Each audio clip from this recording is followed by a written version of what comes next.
नमस्कार मित्रों, आकार आईएएस के ऑनलाइन प्लेटफॉर्म पर मैं कपिल दुबे आप सभी का स्वागत करता हूं। पिछली क्लास में हमने इस्लाम के उदय का अध्ययन किया था, साथ ही साथ हमने अरब आक्रमण के बारे में भी पढ़ा था। अरब आक्रमण की हम यहां पर चर्चा कर लेते हैं। तो हमने आपको बताया था कि पहला सफल अरब मुस्लिम आक्रमणकारी कौन था? मोहम्मद बिन कासिम था। मोहम्मद बिन कासिम ने सिंध के राजा दाहिर को युद्ध में पराजित किया और सिंध पर अधिकार कर लिया, लेकिन वो सिंध से आगे नहीं बढ़ पाया। अब उसके आगे की जो कहानी है वो आज हम शुरू करेंगे और इसकी शुरुआत होगी कौन से आक्रमण के साथ? तुर्क आक्रमण के साथ। तो यहां पर अरब आक्रमण अगर आपने नहीं पढ़ा है तो मैं आपसे निवेदन करूंगा कि पहले आप इसके पहले वाला वीडियो देखें, अरब आक्रमण और इस्लाम के उदय वाले वीडियो को देखें, फिर इस वीडियो पर आए, तब आपको तुर्क आक्रमण समझ में आएगा। तो अगर हम देखें भारत पर आक्रमण या मुस्लिम आक्रमण की शुरुआत की अगर हम बात करें तो वो किसके नेतृत्व में हुई? अरबों के नेतृत्व में हुई। लेकिन अरब आक्रमणकारी जो भारत पर आक्रमण किए, इनका उद्देश्य भारत में स्थायी मुस्लिम साम्राज्य की स्थापना नहीं था। ये भारत में इस्लाम धर्म की स्थापना नहीं करना चाहते थे। ये केवल इस्लाम धर्म का प्रचार प्रसार करने के लिए भारत पर आक्रमण किए थे। तो अरबों के आक्रमण के साथ भारत में इस्लाम धर्म का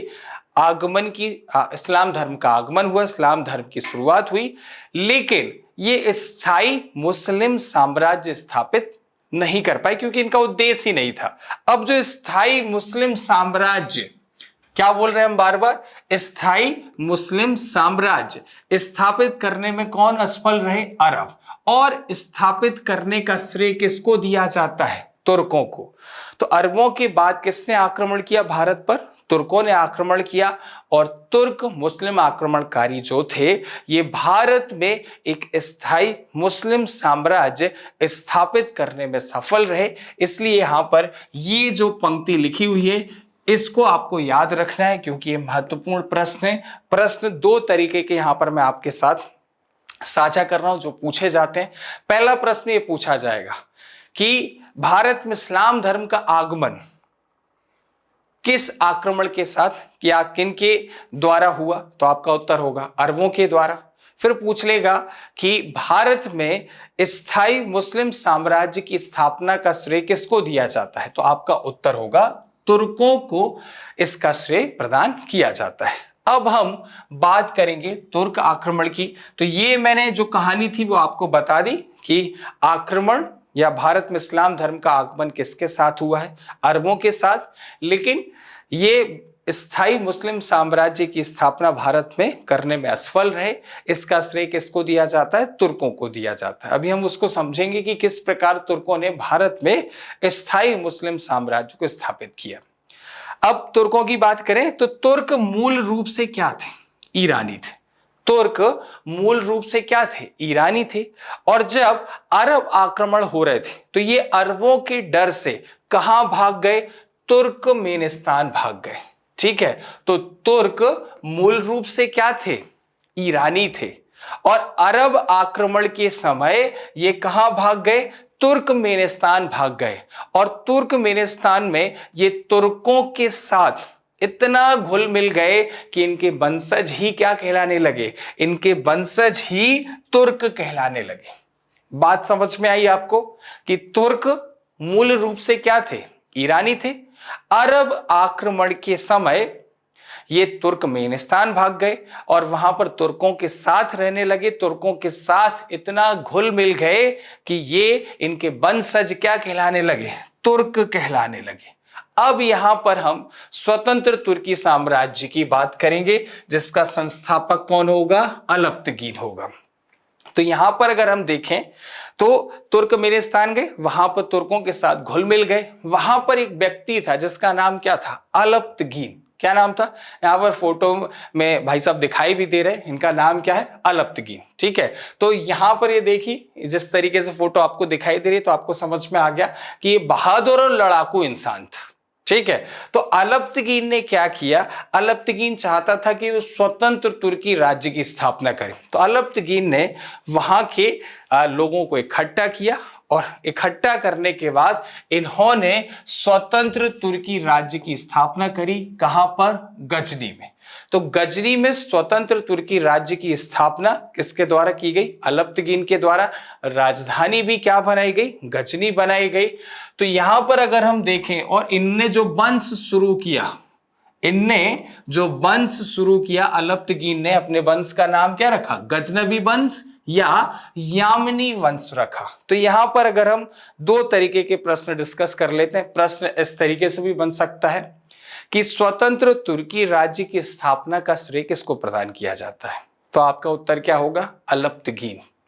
या पूछ ले गजनवी वंश या यामिनी वंश की स्थापना का श्रेय किसको दिया जाता है? तो आपका उत्तर क्या होगा? अलप्तगीन। ठीक है। अलप्तगीन ने किस शहर को अपनी राजधानी बनाया? तो आपका उत्तर क्या होगा? गजनी। तो इतनी बातें आपको समझ में आ गई कि अलप्तगीन ने 963 ईस्वी में, कितना बोल रहे हैं? 963 ईस्वी में स्वतंत्र तुर्की राज्य की स्थापना की।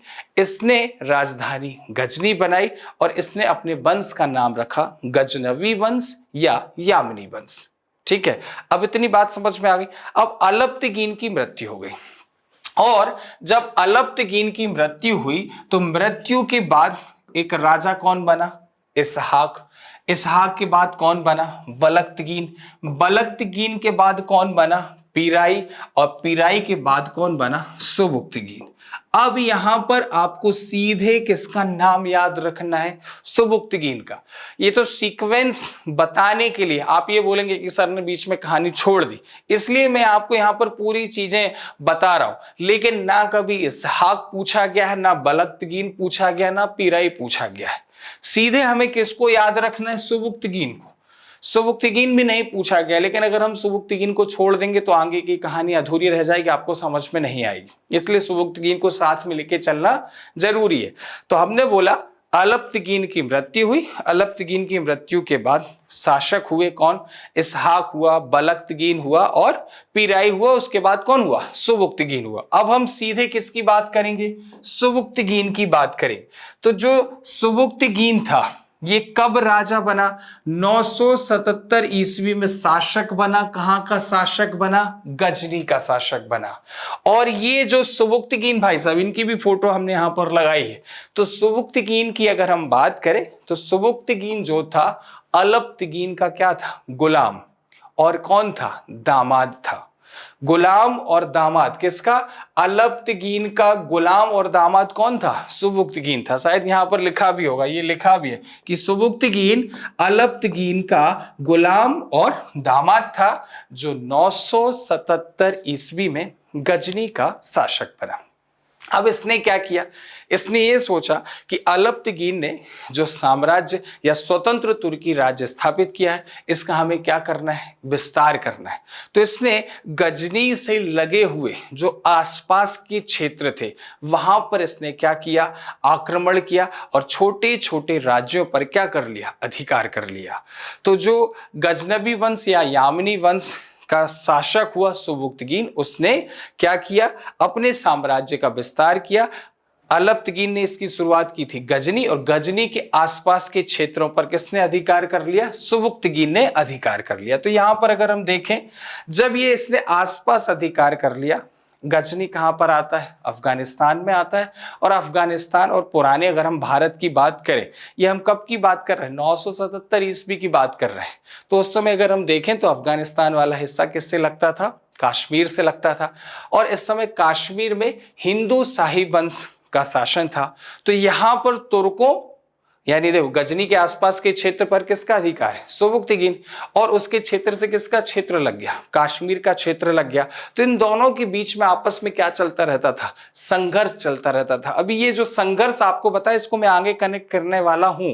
जब सुबुक्तगीन की मृत्यु होगी और उसका बेटा आगे आएगा, महमूद गजनबी, वहीं पर हम चर्चा करेंगे, तब आपको ये बात समझ में आएगी। तो यहां पर हमने लिखा किसी समय तुर्कों और हिंदू शाही राज्य का एक लंबा संघर्ष आरंभ हुआ, लेकिन कोई निश्चित परिणाम प्राप्त नहीं हुआ और 977 ईस्वी में किसकी मृत्यु हो गई?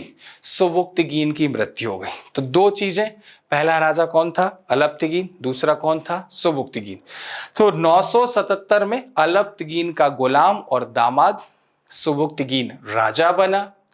राजा बनने के बाद उसने जो गजनी के आसपास के छोटे छोटे क्षेत्र थे उन पर क्या कर लिया? अधिकार कर लिया। अधिकार करने के बाद कश्मीर के जो हिंदू शाही शासक थे उनके बीच, तुर्कों के बीच, दोनों के बीच में युद्ध चलता रहा, संघर्ष चलता रहा, लेकिन कोई निश्चित परिणाम इन्हें निकलकर सामने नहीं आया। अंत में 977 ईस्वी में किसकी मृत्यु हो जाती है? अलप्तगीन के गुलाम और दामाद यानी सुबुक्तगीन की क्या हो जाती? मृत्यु हो जाती है। अब सुबुक्तगीन की जब मृत्यु होती है तो सुबुक्तगीन के दो पुत्र होते हैं। एक पुत्र कौन है? महमूद गजनबी। एक पुत्र कौन है? महमूद गजनबी। और एक पुत्र कौन है? इस्माइल। तो सीधी सीधी सी बात है, दो लड़के हैं, एक कौन है? महमूद गजनबी और एक कौन है? इस्माइल। दोनों ही चाहेंगे कि वो क्या बने? राजा बने। कहां के शासक बने? गजनी के शासक बने। तो इन दोनों के बीच में क्या होगा? संघर्ष होगा।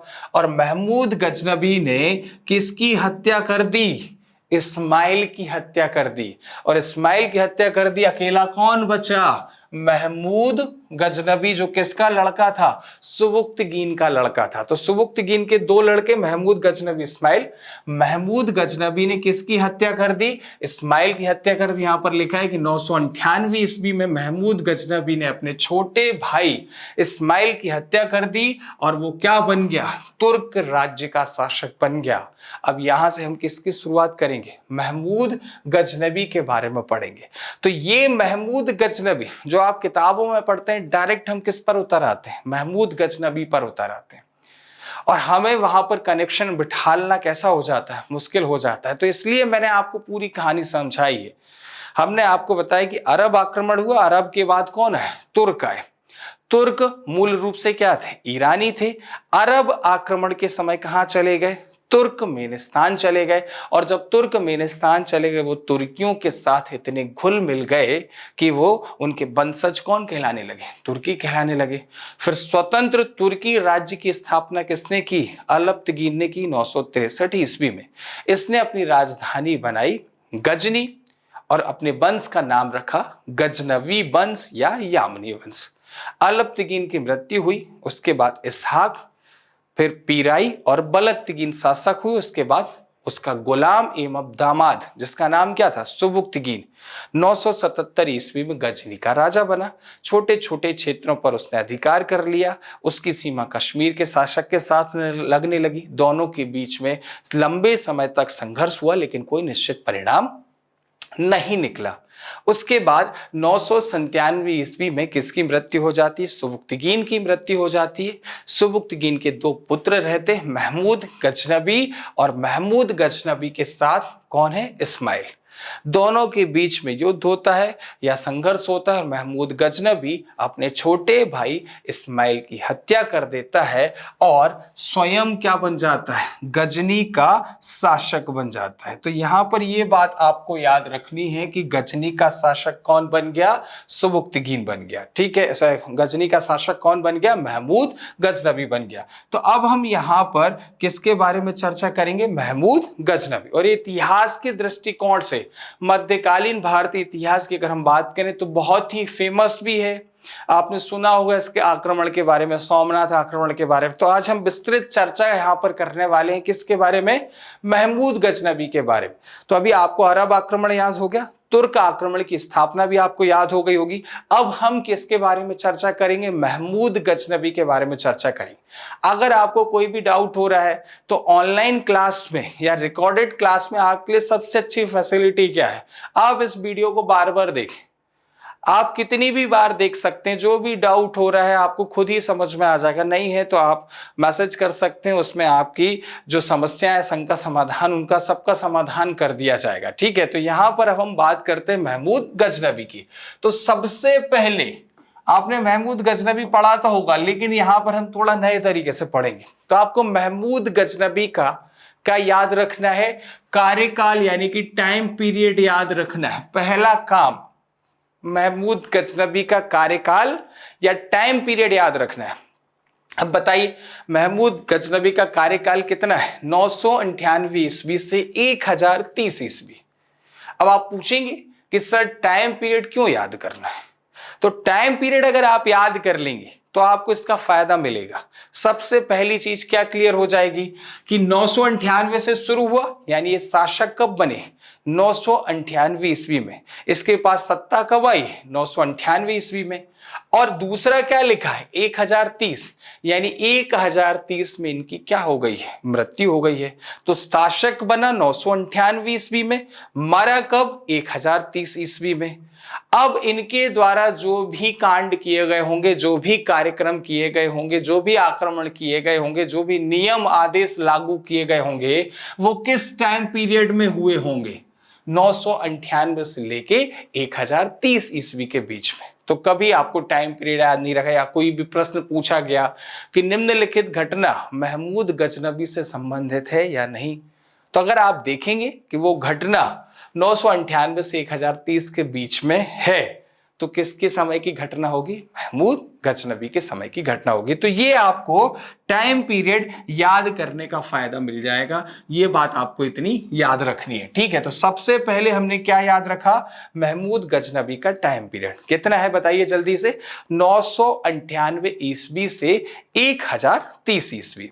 अब हम बात करते हैं आगे कि महमूद गजनबी ने मध्य एशिया में एक बृहद तुर्क राज्य की स्थापना की। ये बात यहां पर लिखी गई है कि महमूद गजनबी ने मध्य एशिया में एक बृहद तुर्क साम्राज्य की स्थापना की। तो ये तुर्क साम्राज्य, इतना बड़ा साम्राज्य ने स्थापित किया, वो कैसे स्थापित हुआ इसके बारे में हम जानते हैं, ठीक है। तो यहां पर लिखा है कि महमूद गजनबी को जो बगदाद के खलीफा थे अल कादिर बिल्लाह के द्वारा 2 उपाधियां प्रदान की गई। कौन कौन सी? यामीन उद्दौला और अमीन उल मिल्लत, ठीक है। 2 उपाधियां आपको याद रखनी है, यामीन उद्दौला और दूसरी कौन सी है? अमीन उल मिल्लत। तो देखिए ये थोड़ा सा कठिन हो गया, इसको हम बिल्कुल सरल और आसान भाषा में समझते हैं कि महमूद गजनबी जो कि सुबुक्तगीन का बेटा था, 998 ईस्वी में गजनी का शासक बना। अब इसकी इच्छा क्या थी कि एक बहुत बड़ा साम्राज्य स्थापित करे। तो इसने मध्य एशिया के अंतर्गत एक बड़ा तुर्की राज्य या साम्राज्य क्या कर लिया? स्थापित कर लिया। तो इसके कामों से जो बगदाद के खलीफा थे वो क्या हो गए? प्रसन्न हो गए, और प्रसन्न होकर उन्होंने महमूद गजनबी को 2 उपाधियां दी, 2 उपाधियों से सम्मानित किया। तो देखिए एक तो लिखित पढ़ लिया और एक आसान भाषा में समझ लिया, तो आपको चीजें याद हो जाएंगी, ठीक है। तो यहां पर क्या हुआ? कौन कौन सी उपाधियां दी? यामीन उद्दौला। कौन सी? यामीन उद्दौला। और दूसरी कौन सी थी? अमीन उल मिल्लत। तो चाहे आप अमीन बोल लें या यामीन बोल लें, कई किताबों में यामीन उद्दौला और यामीन उल मुल्लत ही लिखा है, तो आप दोनों को कॉमन ही याद रख लें, यामीन यामीन ही आप याद रख लें, तो आपको आराम से याद हो जाएगा। अब पहले इनका अर्थ समझते हैं, फिर इनको याद करने का तरीका देखें। यामीन उद्दौला का अर्थ होता है साम्राज्य का दाहिना हाथ। तो जो मुस्लिम साम्राज्य था, मुस्लिम साम्राज्य का दाहिना हाथ कहा गया महमूद गजनबी को, किसके द्वारा? बगदाद के खलीफा के द्वारा, और ये उपाधि प्रदान की गई। दूसरा था यामीन उल मुल्लत, यानी धर्म रक्षक। तो ये भारत में धर्म का प्रचार कर रहा था, धर्म की स्थापना करना चाहता था, तो धर्म की रक्षा करने वाला क्या कहलाया? यामीन उल मिल्लत, धर्म रक्षक की उपाधियां दी गई। तो इतनी बार हमने इनकी चर्चा कर ली, आपको वैसे भी याद हो जाएगा। अब और आसान तरीका आपको बताएं, मैं हमेशा जो भी आपको तरीके बताऊंगा बिल्कुल व्यवहारिक तरीके आपको बताऊंगा। तो आप लोगों ने टीवी में एक एड देखी होगी जो बहुत समय से चली आ रही, फेयर एंड लवली, ठीक है। और फेयर एंड लवली की एड कौन करती है? यामी गौतम। और यहां पर क्या है? यामीन। तो जैसे ही यामी गौतम आप उनकी मूवी देख रहे हो, आप उनके गाने सुन रहे हो, या टीवी पर ऐड आ रही हो या आप रोड पर जाते हैं तो बड़े बड़े फ्लैक्स बैनर लगे होते हैं फेयर एंड लवली के कि अब उसका नाम ग्लो एंड लवली हो गया है। वहां पर भी किसकी फोटो आती है? यामी गौतम की। और फेयर एंड लवली क्यों लगाती थी लड़कियां? ताकि वो क्या हो जाए? गोरी हो जाए, फेयर हो जाए। क्योंकि फेयर होना भारत में खूबसूरती का तो प्रतीक है, साथ ही साथ अमीर होने की भी निशानी है। इसलिए हर आदमी गोरा होना चाहता है और वो क्या लगाता है? Fair and lovely. तो फेयर एंड लवली जो हम कहानी सुना रहे हैं उसको ध्यान से याद रखिएगा। फेयर एंड लवली की ऐड कौन करती है? Yami Gautam.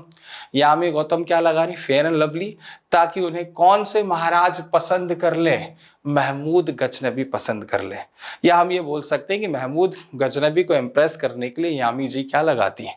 Fair and lovely. तो जैसे ही पेपर में पूछा जाएगा कि यामीन उद्दौला, क्या बोला हमने? यामीन उद्दौला, तो यामी गौतम याद आ गई।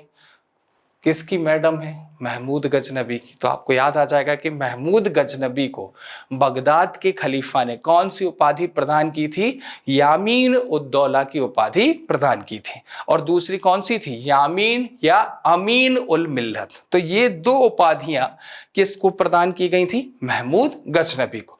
अब जब महमूद गजनबी को बगदाद के खलीफा के द्वारा ये उपाधियां प्रदान की गई तो सीधी सीधी सी बात है, वो खुश होंगे। कौन कौन सी उपाधि दी गई उनको? यामीन उद्दौला और यामीन उल मुल्लत। तो महमूद गजनबी खुश हुआ और उसने प्रत्येक वर्ष भारत पर आक्रमण करने की शपथ ले ली। उसने बोला कि हम हर वर्ष किस पर आक्रमण करेंगे? भारत पर आक्रमण करेंगे।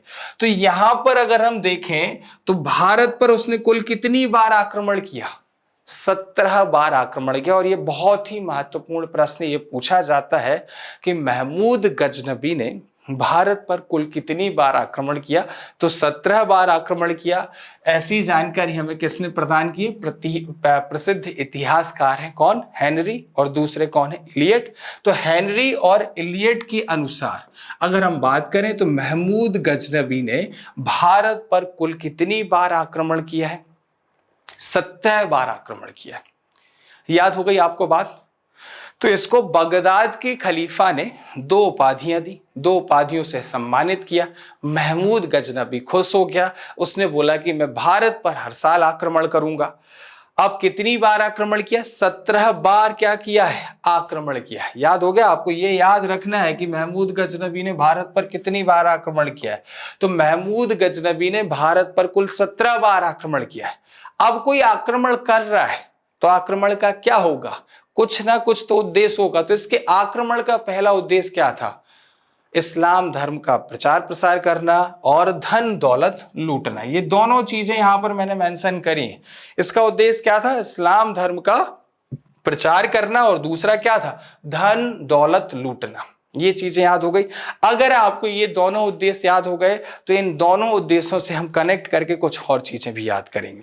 ठीक है, तो यहां पर ध्यान से देखिएगा। हमने आपको क्या बताया कि महमूद गजनबी को दो उपाधियां प्रदान की गई बगदाद के खलीफा के द्वारा।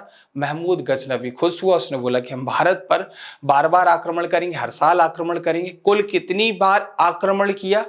17 बार आक्रमण किया। आक्रमण का उद्देश्य पैसा लूटना, धन दौलत लूटना और इस्लाम धर्म का प्रचार करना। अब यहां पर देखिए, धन दौलत लूटना है, बार बार क्या कर रहे हैं? आक्रमण कर रहे हैं। अब बार बार आक्रमण कर रहे हैं तो सैनिक जो होंगे वो ये पूछेंगे कि सरकार बार बार क्यों आक्रमण कर रहे हैं। और सैनिकों को फायदा भी चाहिए, उनको मोटिवेट करके भी रखना पड़ेगा, प्रोत्साहित करना पड़ेगा, उनके अंदर उत्साह रहे कि उनको आक्रमण करना है। तो महमूद गजनबी ने बोला कि ये हमारी और आपकी लड़ाई नहीं है, ये हमारे धर्म की लड़ाई, इस्लाम की लड़ाई, हम धर्म के लिए लड़ रहे हैं। और उसने कौन सा नारा दिया था? जिहाद का नारा दिया था, क्योंकि वो किसका प्रचार प्रसार भी कर रहा था? इस्लाम धर्म का प्रचार प्रसार भी कर रहा था। तो कौन सा नारा दिया? जिहाद का नारा दिया था महमूद गजनबी ने कि ये हमारी लड़ाई नहीं है, जिहाद की लड़ाई है। ठीक है, उस शब्द का वर्तमान परिदृश्य की बात करें तो गलत उपयोग किया जा रहा है। ठीक है, तो यहां पर अगर हम देखें तो इसने जिहाद का नारा दिया। जिहाद का नारा किसने दिया? महमूद गजनबी ने। तो ये प्रश्न पूछा जाता है कि जिहाद का नारा देने वाला पहला शासक कौन था? तो उत्तर क्या होगा? महमूद गजनबी। तो ये यहीं से कनेक्ट करनी है आपको चीजें। किसका मुख्य उद्देश्य क्या था? धन दौलत लूटना। धन दौलत लूटने के लिए इसने बार बार क्या किए? आक्रमण किए। कितनी बार किए? 17 बार। 17 बार आक्रमण करोगे तो सैनिकों को क्या रखना है? मोटिवेट रखना है। मोटिवेट करने के लिए इसने कौन सा नारा दिया? जिहाद का नारा दिया। जिहाद का नारा देने वाला पहला शासक कौन हो गया? महमूद गजनबी। फिर इस्लाम धर्म का प्रचार प्रसार करना, ठीक है। तो यहां पर भी अगर हम देखें तो दोनों उद्देश्यों की पूर्ति के लिए कौन सा नारा दिया? जिहाद का नारा दिया। फिर इसको ज्यादा से ज्यादा पैसा लूटना था तो इसने टारगेट क्या किया? इसने देखा कि ज्यादा धन जो संपत्ति है वो कहां पर मिलती है? भारत में मंदिरों में मिलती है। आज भी अगर आप देखें तो कहीं पर धन अगर आपको देखना है तो आप कहां जाइए? भारत के मंदिर जाइए। भारत के मंदिरों में अपार धन संपत्ति। और ये बात किसको पता थी? महमूद गजनबी को। तो महमूद गजनबी ने जो अपने अधिकतर आक्रमण किए, उन आक्रमणों में मुख्य निशाना किसको बनाया? मंदिरों को बनाया। तो आसानी से धर्म का मंदिरों को लूटता था, मंदिरों को तोड़ता था, खंडित करता था। अब कोई भी वहां उस रास्ते से निकलेगा, वो देखेगा कि मंदिर टूटा हुआ है, कल तो मंदिर अच्छा था, आज टूट गया, तो वो पूछेगा किसने तोड़ा? तो लोग नाम लेंगे, किसने तोड़ा? महमूद गजनबी ने। तो क्यों तोड़ा? तो याद आएगा इस्लाम धर्म का क्या करना चाहता है? प्रचार प्रसार करना चाहता है। तो जो भी हम बातें कर रहे हैं ये हम एग्जाम के दृष्टिकोण से बात कर रहे हैं, और मेरा बार बार उद्देश्य क्या है कि आपको ये सब चीजें याद हो जाएं, इसलिए मैं काल्पनिक और कहानी के तौर पर आपको चीजें समझा रहा हूं। तो महमूद गजनबी ने सैनिकों को मोटिवेट करने के लिए बार बार आक्रमण किया ना, 17 बार। तो कौन सा नारा दिया? जिहाद का नारा दिया।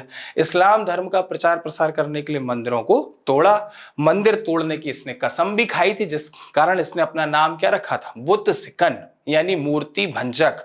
तो महमूद गजनबी को एक अन्य नाम से जाना जाता है जिसका नाम क्या है? बुत सिकन या मूर्ति भंजक। तो ये बात मैंने आपको यही समझा दी, अंत में लिखी हुई आपको मिलेगी, अंत में लिखी हुई मिलेगी, लेकिन इसको यहां पर अगर हम कनेक्ट कर लेंगे तो आपको चीजें समझ में आ जाएंगी कि बार बार आक्रमण किया, जिहाद का नारा दिया, बुत सिकन या मूर्ति भंजक नाम रखा, मंदिरों को तोड़ने की कसम खाई, ताकि किसका प्रचार प्रसार हो सके? इस्लाम धर्म का प्रचार प्रसार हो सके। ठीक है, तो ये यहां तक की बात आपको समझ में आएगा। साथ ही साथ ये स्वयं को बहुत ही शक्तिशाली दिखाना चाहता था। जैसे वर्तमान में मोदी जी बहुत शक्तिशाली हैं, कहीं भी चले जाइए मोदी जी की शक्ति की चर्चा हर जगह होती है। ठीक है, ऐसे ही ये अपने आप को बहुत ज्यादा शक्तिशाली दिखाना चाहता था। तो इसने बोला कि जो आप जैसे कहीं गए, इसके गजनी के लोग कहीं गए और उनसे पूछा कि कहां से आए? गजनी से आए हैं। गजनी से आए हैं तो ये चाहता था कि लोग इसको बहुत पावरफुल, शक्तिशाली दृष्टिकोण से देखें। तो इसने अपने नाम के आगे क्या लगा लिया था? सुल्तान भी लगा लिया था। सुल्तान की उपाधि भी इसने धारण की थी। तो अब अगर हम पूरा नाम देखें तो क्या आ जाएगा? सुल्तान महमूद गजनबी। जैसे ही सुल्तान शब्द लगा, देखिए नाम में कुछ ना कुछ परिवर्तन तो आपको समझ में आया होगा, ऑटोमेटिक शक्ति आ गई। नाम क्या है? सुल्तान महमूद गजनबी।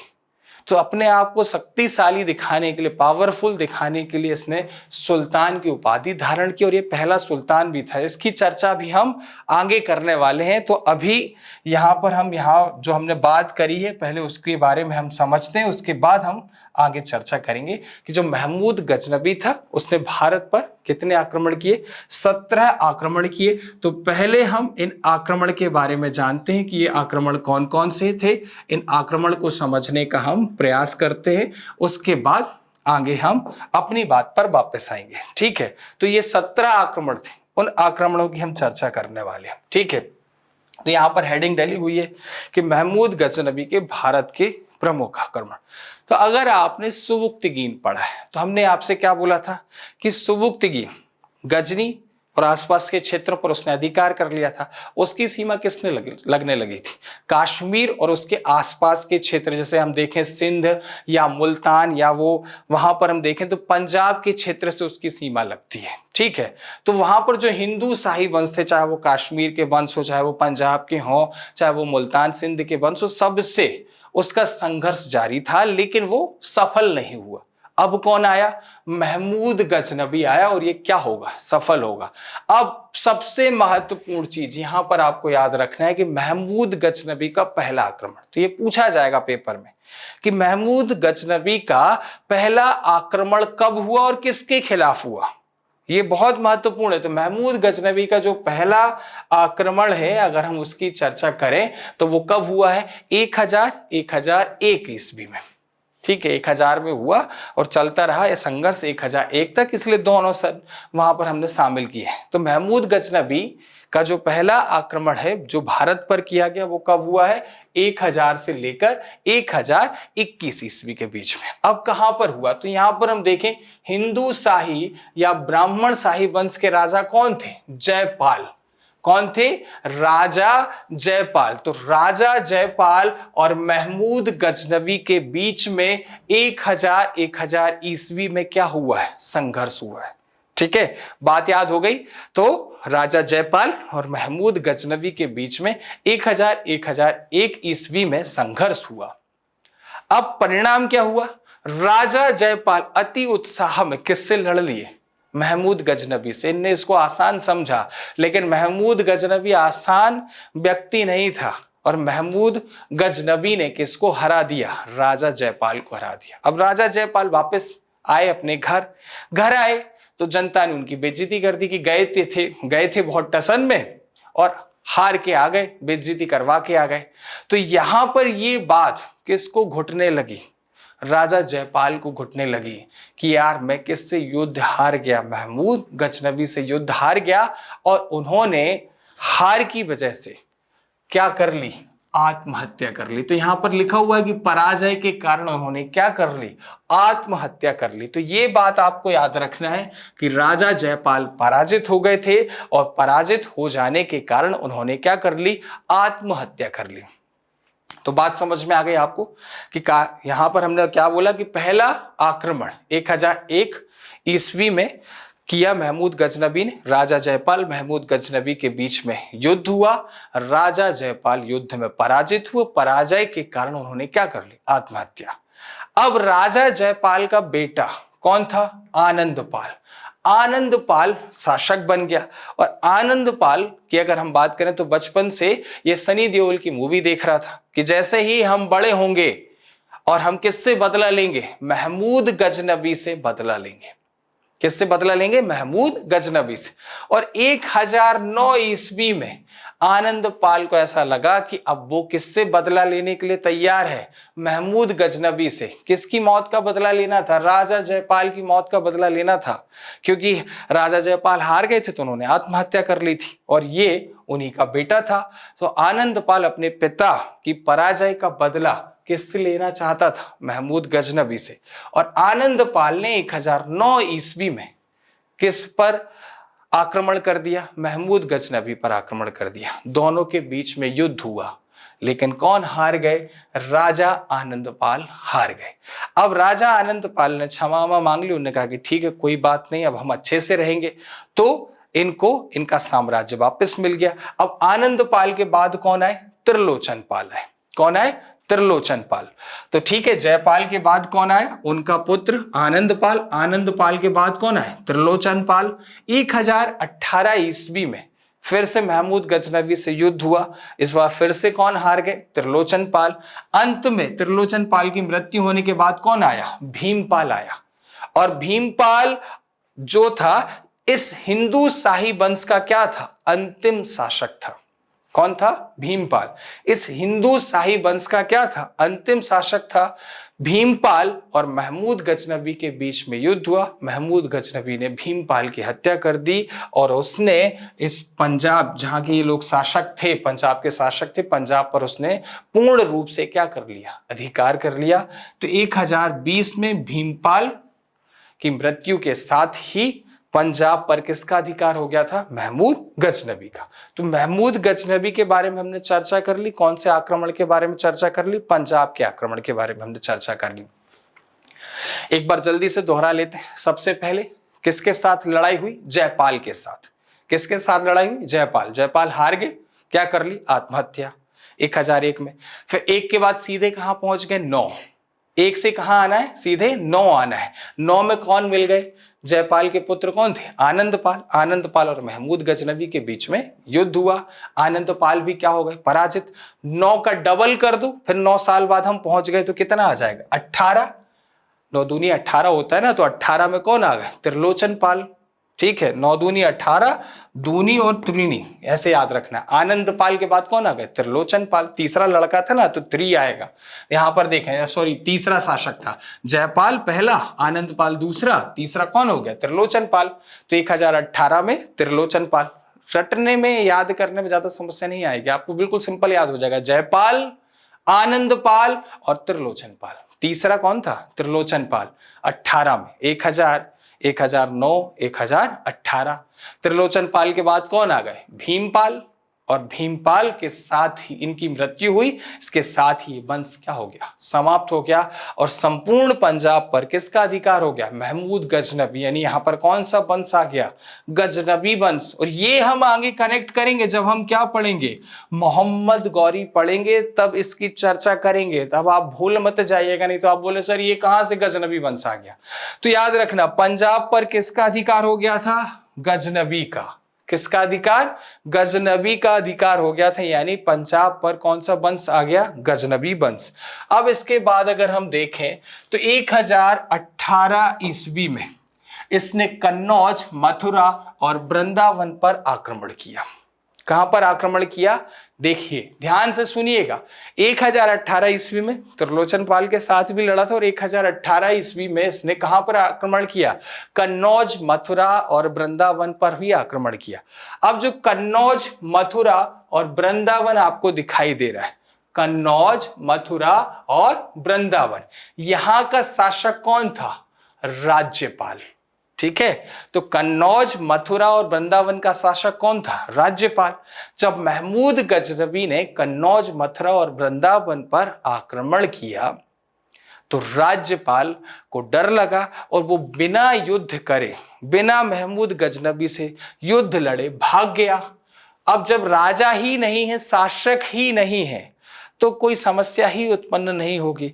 और महमूद गजनबी ने बहुत शांति से, बहुत प्यार से किसको लूटा, कन्नौज, मथुरा और वृंदावन को लूटा। वहां बहुत धन संपत्ति लूटी, साथ ही साथ मंदिरों को भी क्या किया, नष्ट कर दिया। मंदिरों को तोड़ता रहा, आराम से पैसा लूटता रहा और फिर लूट के चला गया। जब महमूद गजनबी चला गया तो वापस कौन आ गए, राज्यपाल। अब जब राज्यपाल वापस आ गए, फिर से कहां पर शासन करने लगे, कन्नौज, मथुरा और वृंदावन पर। तो ये जो बात थी कुछ हिंदू राजाओं को बुरी लगी। कालिंजर की बात करें, बुंदेलखंड का क्षेत्र, कालिंजर, कालिंजर के शासक कौन थे, विद्याधर। मध्य प्रदेश का जब इतिहास पढ़ेंगे तो विद्याधर के बारे में आप जरूर पढ़ेंगे। तो चंदेल वंश के शासक थे विद्याधर, और विद्याधर को यह बात बुरी लगी, किसकी, राज्यपाल की। उन्होंने बोला कि जब महमूद गजनबी ने आक्रमण किया था तब आपको उसका सामना करना था, आपको उससे युद्ध लड़ना था। भले आप युद्ध लड़ते, हारने लगते तो आप भाग जाते, लेकिन आपको उसका सामना एक बार तो करना था। आप कायरों के भांति बिना युद्ध लड़े भाग गए और उसने बहुत आराम से मंदिरों को लूटा, नष्ट किया। तो इन्होंने बोला कि बहुत बड़ा अपराध है और इस अपराध की सजा हम आपको देंगे। ये विद्याधर ये किसको बोल रहे हैं, राज्यपाल को बोल रहे हैं। अब राज्यपाल भी कोई छोटा उटा राजा नहीं था, अकेले तो हरा नहीं सकते थे। तो विद्याधर ने जो हिंदू राजा थे उन सब का एक क्या बनाया, संघ बनाया। हिंदू राजाओं का क्या बनाया, मित्र संघ बनाया। और मित्र संघ बनाने के बाद इन्होंने किस पर आक्रमण कर दिया, जो राज्यपाल थे, कहां के, कन्नौज, मथुरा और वृंदावन के राजा राज्यपाल थे, इनके ऊपर क्या कर दिया, आक्रमण कर दिया। आक्रमण कर दिया, इतने सारे लोग मिलकर आक्रमण करेंगे, विद्याधर और ये मित्र संघ ने किसके ऊपर अटैक कर दिया, राज्यपाल। तो सीधी बात है कि कौन हारेगा, राज्यपाल। और इन लोगों ने मिलकर किसकी हत्या कर दी, राज्यपाल की क्या कर दी, हत्या कर दी। उसे दंडित करते हुए उससे बोला कि तुमने जो अपराध किया था, जब महमूद गजनबी ने कन्नौज, मथुरा और वृंदावन पर आक्रमण किया, तुम भाग गए, उससे युद्ध नहीं लड़े। उसको दंडित करने के लिए विद्याधर और किनने? उनके मित्र संघ ने आक्रमण किया। राज्यपाल युद्ध में पराजित हुआ और उसे दंडित करते हुए उसे सजा दी। उसे क्या किया? उसकी हत्या कर दी कि तुम्हें किससे लड़ना था? महमूद गजनबी से लड़ना था। तुमने उससे लड़ाई नहीं करी, बिना युद्ध लड़े तुम भाग गए, इसलिए हम तुम्हें दंडित कर रहे हैं और तुम्हारी क्या कर रहे हैं? हत्या। तो राज्यपाल की इन लोगों ने क्या कर दी? हत्या कर दी, क्योंकि वो महमूद गजनबी से नहीं लड़ा था। अब ये बात कहां तक पहुंचेगी? बात निकली है तो दूर तक जाएगी, ये तो सुना होगा आपने। तो ये बात किसको पता चली? महमूद गजनबी को पता चली कि जो कालिंजर या बुंदेलखंड के राजा हैं विद्याधर, ये बहुत तेज चल रहे हैं। तो उन्होंने पूछा कैसे तेज चल रहे हैं? उन्होंने बोला कि आपने कन्नौज, मथुरा, वृंदावन पर आक्रमण किया था, राज्यपाल भाग गए थे बिना युद्ध लड़े, आपने शांति से पैसा लूटा, मंदिरों को तोड़ा, कोई दिक्कत नहीं आई। तो इस बात के लिए कि राज्यपाल बिना युद्ध लड़े क्यों भाग गया, इसलिए विद्याधर ने उन्हें क्या किया? दंडित किया और उनकी क्या कर दी? हत्या कर दी। तो यहां पर महमूद गजनबी को गुस्सा आई और महमूद गजनबी ने किसके ऊपर आक्रमण कर दिया? कालिंजर के शासक विद्याधर के ऊपर अटैक कर दिया। ये अटैक कब होगा? 1019 में। तो 1018 के बाद क्या आ गया? 1019। कहां पर अटैक हुआ? कालिंजर। कालिंजर के राजा कौन थे? विद्याधर। और इस आक्रमण का उद्देश्य क्या था? विद्याधर को दंडित करना, क्योंकि उसने किसकी हत्या कर दी थी? राज्यपाल की हत्या कर दी थी। तो अब कहानी आपको समझ में आ रही होगी। तो महमूद गजनबी ने कालिंजर के राजा विद्याधर को दंडित करने के उद्देश्य से 1019 ईस्वी में कहां पर आक्रमण किया? कालिंजर पर आक्रमण किया। कालिंजर के राजा और विद्याधर दोनों का कोई भी प्रत्यक्ष युद्ध नहीं हुआ।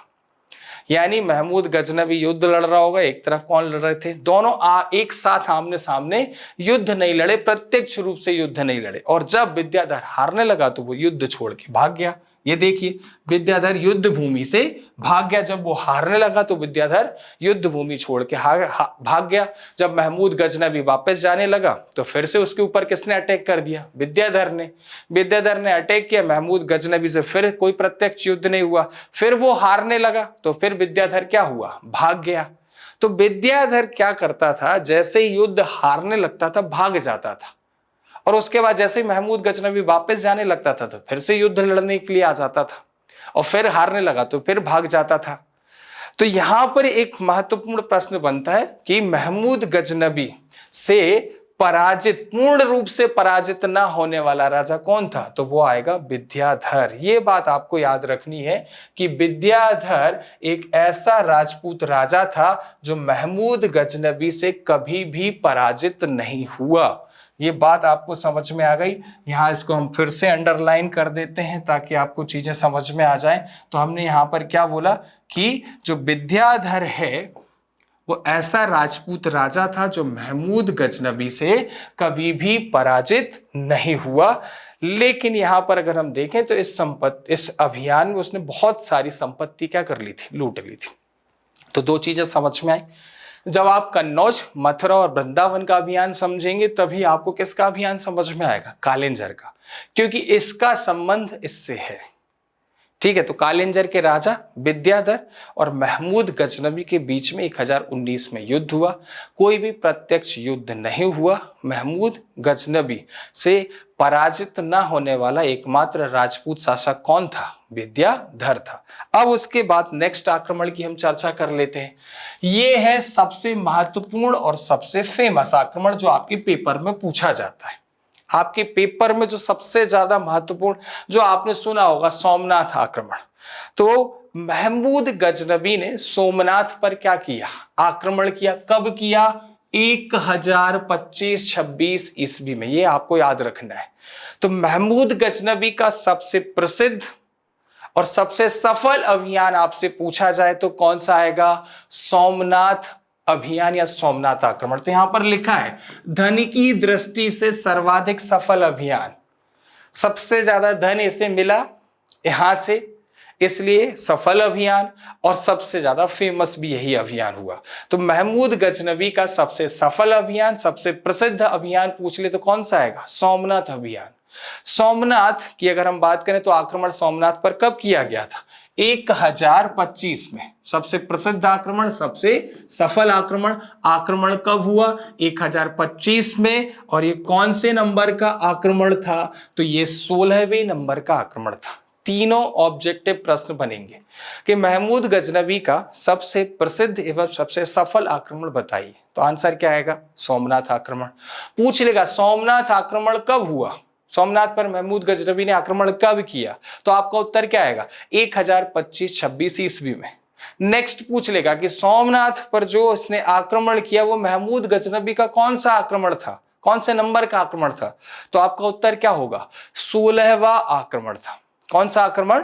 16वां आक्रमण था। अब पूछ लेगा कि सोमनाथ किस राज्य में आता था, तो आपका उत्तर क्या होगा? गुजरात। किस में आएगा? गुजरात। और गुजरात की अगर हम बात करें, काठियावाड़। ये भी आपको याद रखना है कि उस समय सोमनाथ कहां आता था? गुजरात, काठियावाड़ के अंतर्गत आता था। और यहां पर एक शिव मंदिर था, ये याद रखना है। कौन सा मंदिर? शिव मंदिर। तो सोमनाथ में शिव मंदिर तो सबको ही पता है। और ये शिव मंदिर अपनी धन संपदा के लिए जाना जाता था, इसलिए इसने यहां पर अटैक किया। और यहां एक और महत्वपूर्ण प्रश्न बनेगा कि जब महमूद गजनबी ने सोमनाथ पर आक्रमण किया तो जो गुजरात काठियावाड़ था उसकी राजधानी उस समय क्या थी? अनहिलवाड़ा।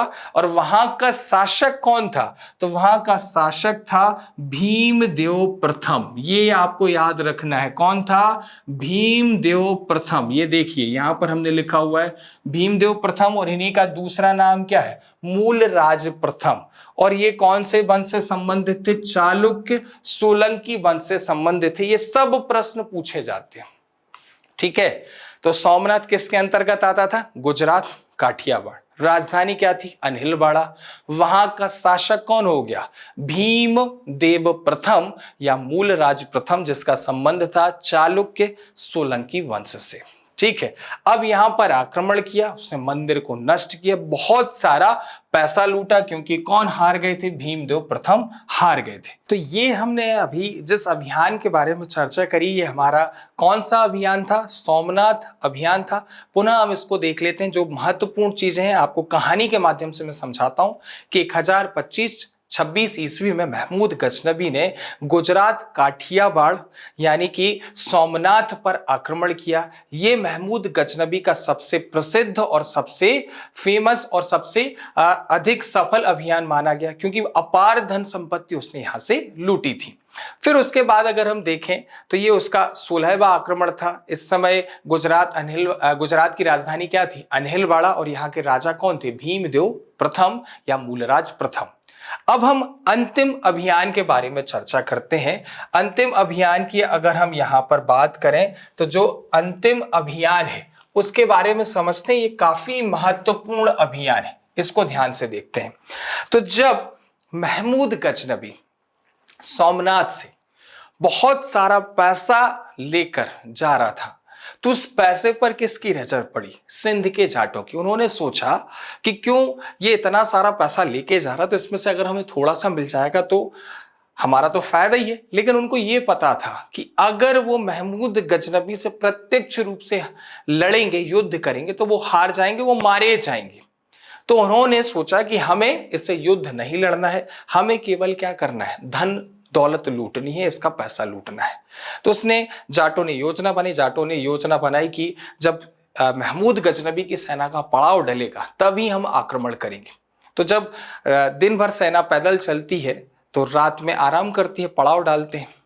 जब पड़ाव डालते हैं तो फिर रात में सैनिकों का मनोरंजन भी किया जाता है, मदिरा पान या डांस नृत्य सबकी व्यवस्था की जाती थी। तो इसी समय जब सैनिक आराम कर रहे थे, ठीक है, शराब के नशे में थे, नृत्य देख रहे थे, तब किसने अटैक कर दिया? जाटों ने अटैक कर दिया और महमूद गजनबी का बहुत सारा पैसा वो लूट के ले गए। तो यही बात हम यहां पर लिखे हुए हैं कि अंतिम अभियान जो होगा वो किसके साथ होगा? जाटों के साथ होगा। क्यों होगा उसका कारण हम समझ लेते हैं कि महमूद गजनबी जब सोमनाथ से बहुत सारा पैसा लूट कर गजनी जा रहा था तब उसे रास्ते में महमूद गजनबी को किसने तंग किया? जाटों ने तंग किया। तब जाटों को दंडित करने के उद्देश्य से 1027 ईस्वी में महमूद गजनबी ने 1027 ईस्वी में महमूद गजनबी ने किसके खिलाफ अटैक किया, किसके खिलाफ आक्रमण किया? जाटों के विरुद्ध आक्रमण किया। और ये जाट कहां के थे? सिंध के थे। ये भी आपको बात याद रखनी है, पूछ ले कि अंतिम आक्रमण, क्या पूछ ले कि अंतिम आक्रमण कहां पर हुआ? तो सिंध पर हुआ। सिंध पर किसके खिलाफ हुआ? जाटों के खिलाफ हुआ। कब हुआ? 1027। तीन सीधे सीधे से प्रश्न कि महमूद गजनबी का अंतिम अभियान सिंध अभियान किसके विरुद्ध? जाटों के विरुद्ध। कब? 1027 ईस्वी में खत्म हो गया। उसके बाद महमूद गजनबी कहां चला गया? गजनी चला गया। और वहीं पर 1030 ईस्वी में महमूद गजनबी की क्या हो गई? मृत्यु हो गई।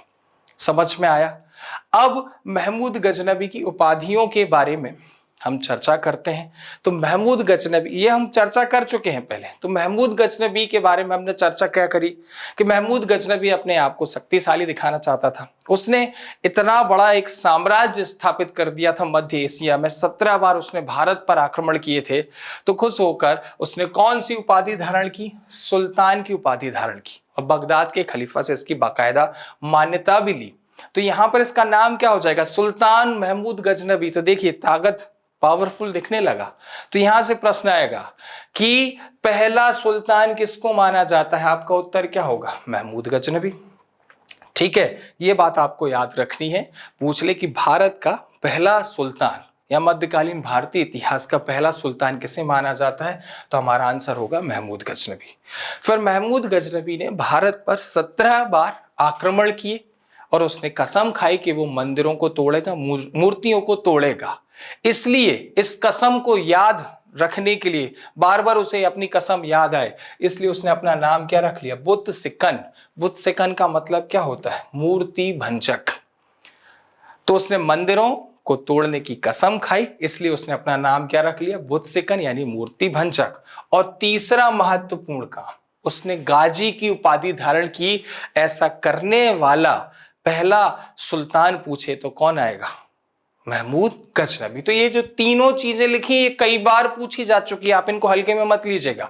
जितना बड़ा आपने सब महमूद गजनबी पढ़ा है उसमें सबसे पहले आपको सोमनाथ याद रखना, उसके बाद ये उपाधियां, ये सीधे के सीधे फैक्ट पूछ लिए जाते हैं कि पहला सुल्तान किसे माना जाता है?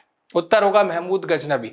गाजी की उपाधि धारण करने वाला पहला सुल्तान कौन होगा? महमूद गजनबी। ठीक है, उसके बाद पूछ लेगा बुत सिकन के नाम से किसे जाना जाता है? महमूद गजनबी।